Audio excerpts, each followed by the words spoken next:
इस वीडियो में दी जानकारी आपको बहुत फायदा देगी, बशर्ते इसे लास्ट तक देखें। हेलो दोस्तों, मेरा नाम है अभिषेक। कैसे हो आप सब? आई होप आप सब ठीक होंगे। आप इस जार में भरे गंदे पानी को कैसे साफ करोगे? क्या आप इसे हिलाओगे? क्या आप इसमें कुछ और पानी ऐड करोगे? आप कोई भी एक्शन लो, ये पानी गंदा ही रहेगा। आप सिर्फ एक चीज़ कर सकते हो और वो है नथिंग।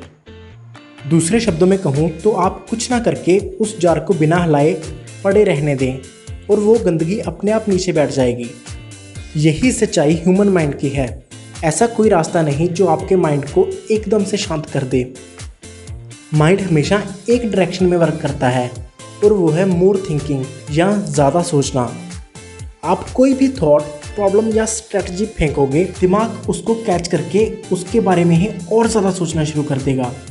और इसी तरह ओवर थिंकिंग से बचने के लिए आप यही करते हो, जैसे गंदे पानी को साफ करने के लिए उस जार को और जोर से हिलाना, जिससे कोई फायदा नहीं होता। इससे सिर्फ हमारे माइंड के फियर, स्ट्रेस और एंजाइटी लेवल बढ़ जाते हैं। ऑफ कोर्स कुछ भी ना करना सुनने में आसान लगता है। हमें यही लगता है कि हमें डर से बचने के लिए कुछ ना कुछ करना ही चाहिए। हम इसीलिए इस प्रॉब्लम का सलूशन ढूंढने के लिए भागते हैं। बट ये सिर्फ ओवर थिंकिंग की प्रॉब्लम को फ्यूल देती है और ज़्यादा बढ़ाती है। इसका रिजल्ट यही होता है कि हम चीज़ों को लेके पहले से ज़्यादा वरी करने लगते हैं। हमें डर होता है फेल होने से, रिजेक्ट किए जाने से, अकेले रहने से। इसलिए माइंड इसका सलूशन ढूंढने की कोशिश करता है। ऑफ कोर्स फियर कोई रियल चीज़ नहीं है। ये माइंड द्वारा गढ़ा हुआ ऐसा दृश्य है जो माइंड अपनी क्रिएटिव पावर से नेगेटिव या स्केरी फ्यूचर की फिल्म को दिखाता है। और ये डर रियल नहीं होता, ये नेगेटिव फ्यूचर भी रियल नहीं होता। और सोचो, आप अगर माइंड की इस क्रिएटिव पावर को अपने फ़ायदे के लिए यूज़ करो तो आप क्या कर सकते हो? असल में हो ये रहा है कि आप अपने फ्यूचर को लेके ऐसी इमेजिनेशन क्रिएट कर रहे हो जो इतनी डरावनी है कि आपको अनकंफर्टेबल फील करा रही हैं। सो अब सवाल ये है कि हम अपने माइंड को ये जाल बुनने से कैसे रोकें? मेरे एक्सपीरियंस से इसके दो तरीके हैं।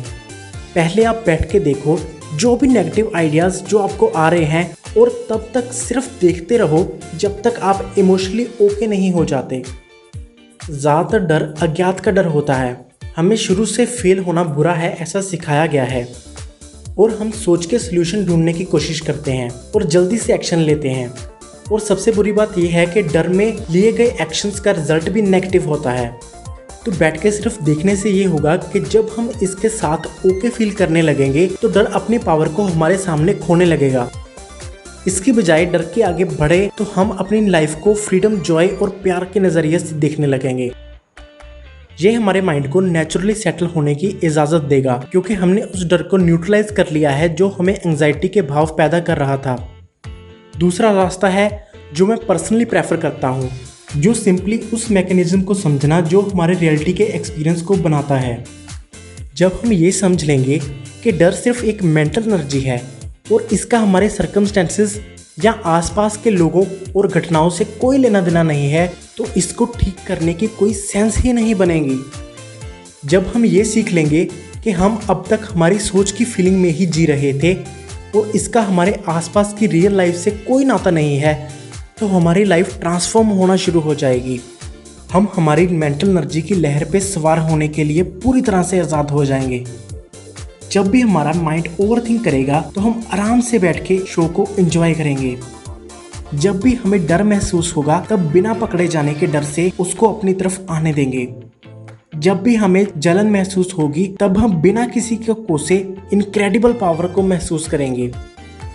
हम खुद में ज़्यादा इंसानियत पाएंगे क्योंकि ऐसा करने के लिए खुद को इजाज़त दी है।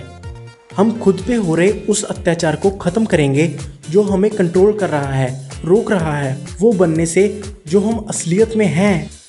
ये सब कुछ पॉसिबल है जब आपको महसूस होगा कि हम ये सोच रहे हैं बजाय इसके कि हम क्या सोच रहे हैं। हम जानते हैं कि कोई इमोशन हमें हर्ट नहीं कर सकता, भले ही वो कितना भी स्ट्रॉन्ग या नेगेटिव क्यों ना हो। और जब हम इस मैटर में अपने माइंड को कंट्रोल करने की कोशिश को बंद कर देंगे तो हम इसको अलाउ करेंगे ये इसकी शांत स्टेट में वापस चला जाए। ये हर बार स्टक हो जाता है जब भी हम बहुत सारी चीज़ें सोचते हैं और फिर इससे रुकने के लिए बोलते हैं। जस्ट उस गंदे पानी वाले जार की तरह जब आप इसे इसके हाल पे छोड़ देंगे तो नेचुरली ये अपने आप शांत और रिलैक्स स्टेट में वापस चला आएगा बिना कोई एफर्ट किए। अगर आपको ये इन्फॉर्मेशन पसंद आई हो तो मुझे अच्छा लगेगा अगर आप इस वीडियो को लाइक कर दें, इससे मेरे चैनल की काफ़ी हेल्प हो जाएगी। अगर आप इस चैनल पे नए हो तो सब्सक्राइब भी कर लो, क्योंकि मैं रेगुलरली ऐसी ही वीडियोस डालता रहता हूँ। And finally, thanks for watching.